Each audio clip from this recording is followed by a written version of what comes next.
ખેડૂત ભાઈઓ, આજના આ વિશેષ એપિસોડમાં આપણે ચર્ચા કરીશું આપણી ઉપજ ધાણાની. ધાણા એ આપણા ગુજરાતમાં શિયાળાની ઋતુમાં મસાલા પાક તરીકે વવાતો ખૂબ અગત્યનો પાક છે અને ગયા વર્ષે આપણને ધાણાના વાવેતર પાસેથી જે કાંઈ વળતર મળ્યું એ એકંદર પાછળના બધા જ વર્ષો કરતા સારું મળ્યું છે, ઉત્પાદનના હિસાબથી પણ અને બજાર ભાવના હિસાબથી પણ. અને તેથી આ વર્ષની સિઝનમાં નવી સિઝન આપણી જ્યારે શરૂ થાય ત્યારે આપણા ધાણાની બજાર ભાવની સ્થિતિ કેવી રહી શકે, સાથે સાથે બજાર ભાવની સ્થિતિની સાથે જોડાયેલા મુદ્દાઓ એટલે વાવેતર આપણા ગુજરાતમાં કેટલું, બાકીના રાજ્યો જે કોઈ વાવેતર કરે છે એ રાજ્યો એટલે મધ્યપ્રદેશ, રાજસ્થાન, આ રાજ્યોમાં વાવેતર કેટલું, પાક પરિસ્થિતિના અંદાજો અત્યારે કેટલા, કારણ કે હવે લગભગ મોટા ભાગનું વાવેતર પ્રગતિની દિશામાં છે. એટલે ઉત્પાદનની શક્યતાઓ અને સંભાવનાઓ કેટલી, સાથે સાથે આંતરરાષ્ટ્રીય બજારમાં આ વર્ષમાં ધાણાની ડિમાન્ડની શક્યતાઓ કેટલી અને આંતરરાષ્ટ્રીય વેપારમાં ધાણાનો આપણો જે કાંઈ હિસ્સો છે એ હિસ્સો કેટલો, બજાર ભાવની શક્યતાઓ કેટલી, આ દરેક મુદ્દાઓની જ્યારે આપણે એક વિસ્તૃત ચર્ચા કરીએ છીએ ત્યારે આજના આ એપિસોડમાં, ધાણાની વિશેષ માહિતીના એપિસોડમાં આપ સૌ દર્શક મિત્રો અવશ્ય બન્યા રહેજો.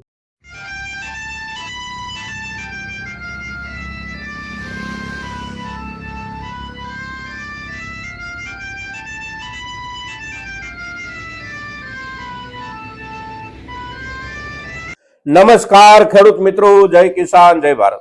ખેડૂત ભાઈઓ, આપણે ધાણાની ચર્ચા જ્યારે કરવી છે ત્યારે વર્તમાન બજાર ભાવની સ્થિતિ તરફ એક નજર અવશ્ય નાખવાની રહેતી હોય છે. હવે વર્તમાન બજાર ભાવની સ્થિતિ આપણે જોઈએ તો આજનો જે દિવસ છે એ દિવસ એટલે વર્ષ 2025 નો આજે છેલ્લો દિવસ છે, એટલે કે તારીખ 31 ડિસેમ્બર 2025 અને બુધવારનો દિવસ છે.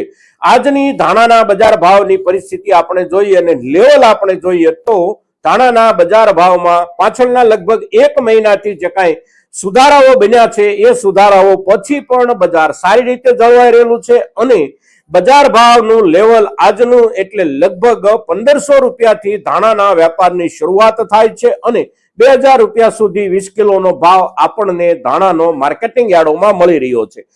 હવે આગળના સમયમાં આપણને આ સિઝનમાં ભાવો કેવા મળી શકે, તો સૌથી પહેલા અત્યારે ભાવોની જે સ્થિતિ છે એ સ્થિતિ શેના આધારે છે, સુધારો જે કાંઈ આવ્યો છે એ સુધારો શેના આધારે આવ્યો છે એની મોટા ભાગની ચર્ચાઓ આપણે નિયમિત રૂપમાં પાછળના સમય દરમિયાન કરતા રહ્યા છીએ, કારણ કે આખી આપણી ધાણાની જે કાંઈ સિઝન ગઈ એ સિઝનમાં નવી સિઝનની ગયા વર્ષની શરૂઆતથી જ આપણે ધાણા પર નિયમિત એપિસોડ બનાવતા રહ્યા હતા. જે સિઝનનો પીક પીરિયડ હતો એ પીક પીરિયડ દરમિયાન આપણે 4 થી 5 દિવસે ચર્ચા કરતા હોઈએ, તો ત્યાર પછી જ્યારે સિઝન થોડી ઠંડી પડે ને ઓફ સિઝન શરૂ થઈ હોય ત્યારે આપણે ફ્રીક્વન્સી થોડી રિડ્યુસ કરી હોય એપિસોડની, પણ એકંદર ચર્ચા આપણે નિયમિત રીતે અવશ્ય કરતા રહ્યા છીએ અને જ્યારે ઘટાડાના, સ્થિરતાના કે ભાવમાં સુધારાના સંકેતો આપણને મળતા હોય એની ચર્ચા આપણે અવશ્ય કરતા રહ્યા છીએ.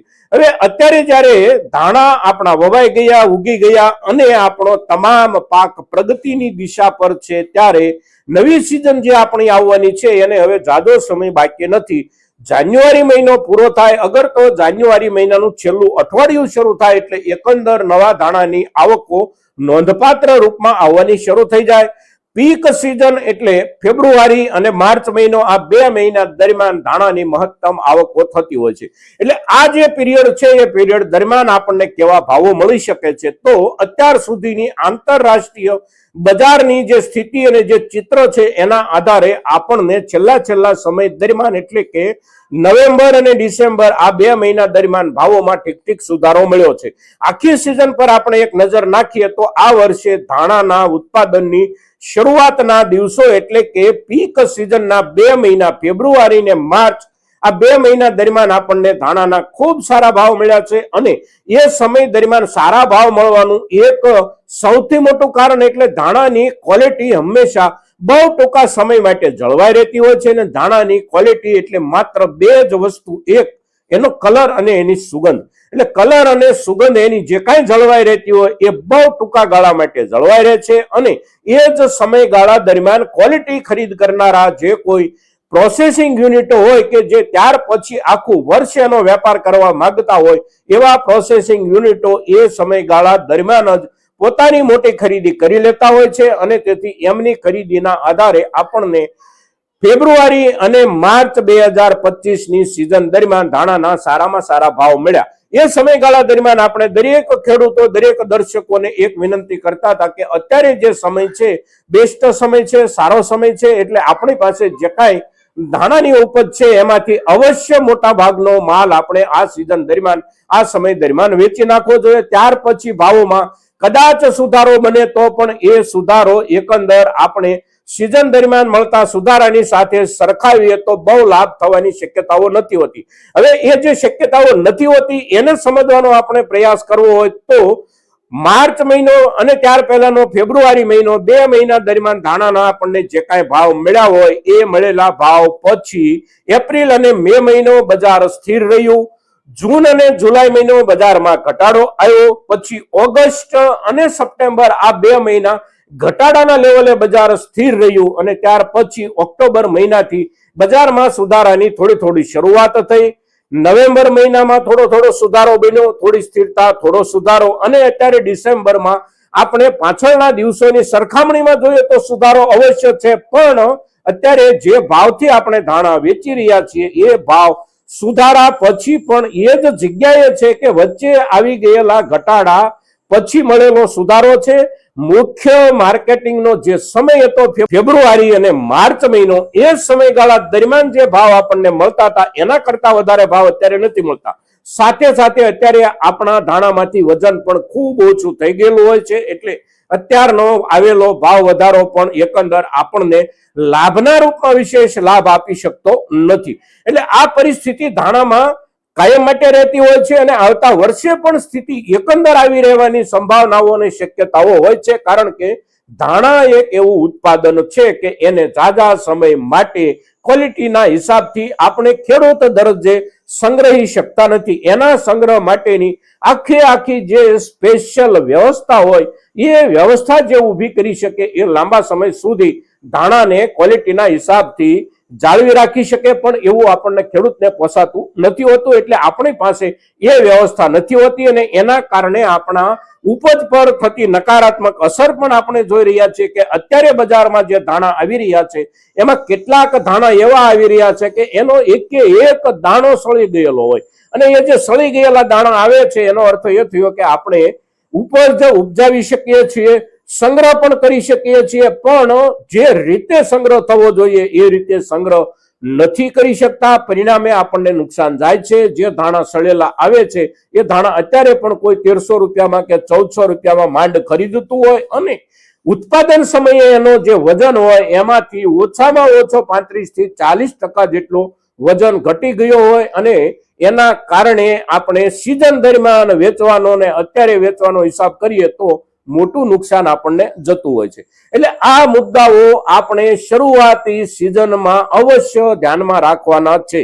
હવે આ સિઝનમાં આપણે ભાવોની અપેક્ષા કેટલી રાખી શકીએ તો ભાવોની અપેક્ષા માટે સૌથી મહત્વનો મુદ્દો ધાણાની ઉપજમાં જે છે એ છે એક આપણા વાવેતરનો વિસ્તાર અને બીજું આંતરરાષ્ટ્રીય ડિમાન્ડ. હવે વાવેતરનો વિસ્તાર જે છે એ આ વર્ષમાં વાવેતર કેટલું થયું તો ધાણાનું વાવેતર આપણા દેશની અંદર મુખ્યત્વે જ્યાં થાય છે એ વિસ્તારો એટલે આપણું ગુજરાત, મધ્યપ્રદેશ અને રાજસ્થાન.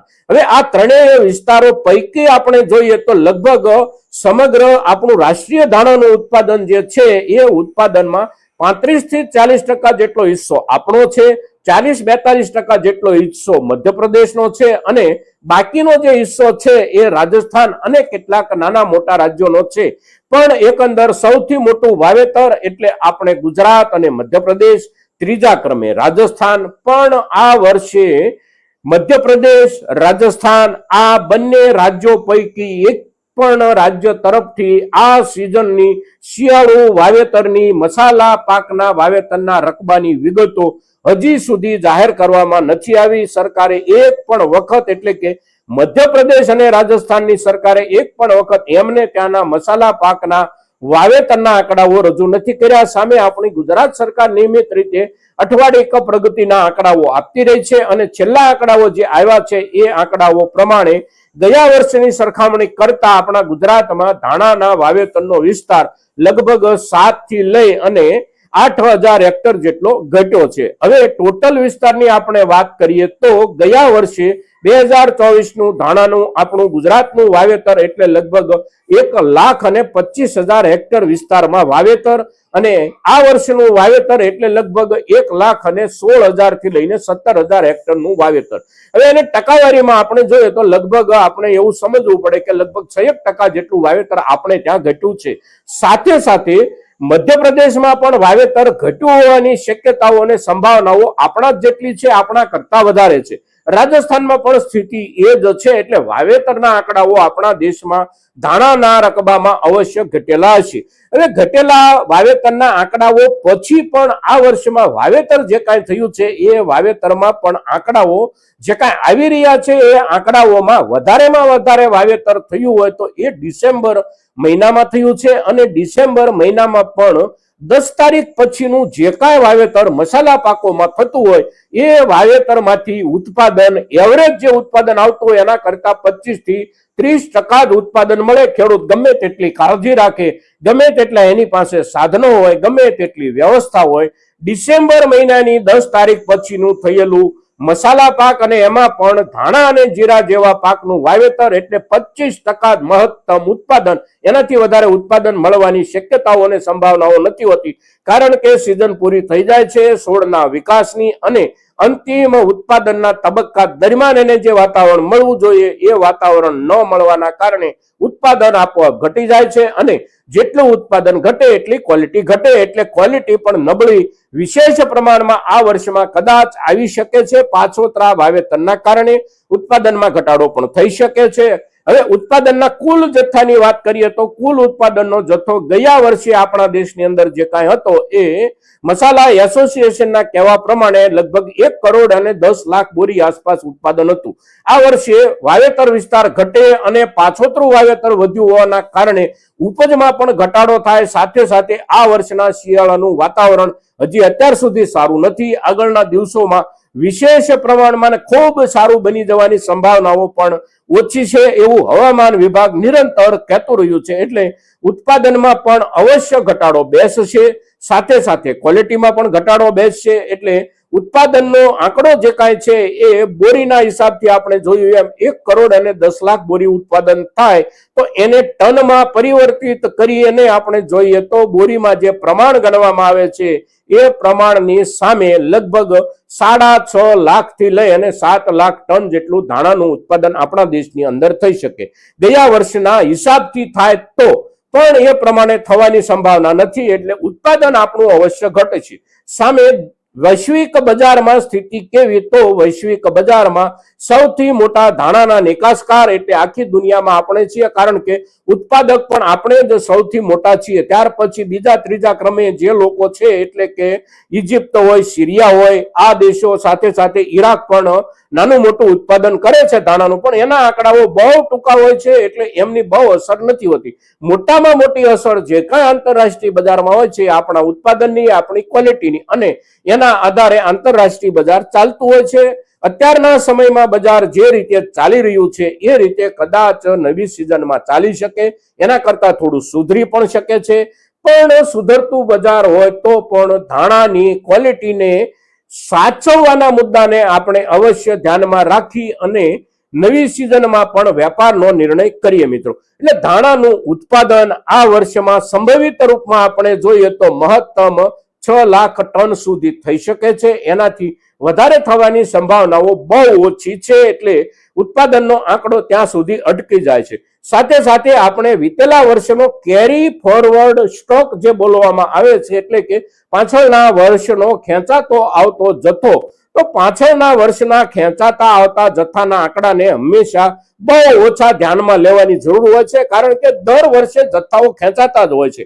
અત્યારે પાછળના વર્ષના જથ્થાને આપણે ધ્યાનમાં રાખીએ તો આવતું વર્ષ જ્યારે પૂરું થવાનું હોય ત્યારે પણ જથ્થો અવશ્ય બચી રહેવાનો હોય છે. એટલે પાછળનો જથ્થો કેટલો છે ને કેટલો હતો એનું બહુ મહત્વ નથી હોતું. જે કાંઈ મહત્વ છે એ નવી સિઝનમાં ઉત્પાદન કેટલું થશે એનું હોય છે. અને ઉત્પાદનની આપણે અત્યારની સિઝન જે કાંઈ દેખાઈ રહી છે એ સિઝનના આધારે આપણે જોઈએ તો ઉત્પાદનમાં વધારાની શક્યતા અને સંભાવના નથી. આંતરરાષ્ટ્રીય બજારમાં 5% થી લઈને 6 કે 7% દર વર્ષે વિકાસ વૃદ્ધિના ધોરણે જે માંગ વધતી હોય છે એ જ પ્રમાણે માંગ વધવાની પણ સંભાવનાઓ છે. કોઈ મોટા હરીફો આપણી સામે આખી દુનિયામાં ધાણાની ઉપજમાં નથી. એટલે એકંદર ધાણાના ભાવમાં આ સિઝનમાં પણ આપણને ક્વોલિટીના હિસાબથી સારામાં સારા ભાવ મળવાની શક્યતાઓ અને સંભાવનાઓ અત્યારે દેખાઈ રહી છે. બાકી વૈશ્વિક બજારમાં ક્યારે ફેરફાર આવે અને કેવા કારણોસર આવે એની ચર્ચા લાંબા સમયના હિસાબથી થઈ શકે નહીં, કારણ કે દુનિયામાં કોને કોની સાથે ઝઘડવું છે વ્યાપારી હિસાબથી, અગર તો સૈનિક લડાઈઓના રૂપમાં આની ખબર આપણને હોતી નથી. એટલે આ બધા જ મુદ્દાઓના આધારે આંતરરાષ્ટ્રીય બજાર બનતું હોય છે અને આંતરરાષ્ટ્રીય બજારના જ આધારે આપણા ધાણા જેવા મસાલા પાકના ભાવો ઉપર ખૂબ મોટી અસર પડતી હોય છે. મિત્રો, તો આજના દિવસે આપણી ધાણાની ઉપજ અને ધાણાનું આવતી સિઝનનું બજાર ચિત્ર આપણે જે કંઈ ચર્ચી રહ્યા છીએ આ આપણી ચર્ચા મહત્તમ ખેડૂતો સુધી પહોંચે ખૂબ જરૂરી છે. અને એને માટે આપ સૌના પ્રયાસોની અપેક્ષા સાથે જય કિસાન, જય ભારત.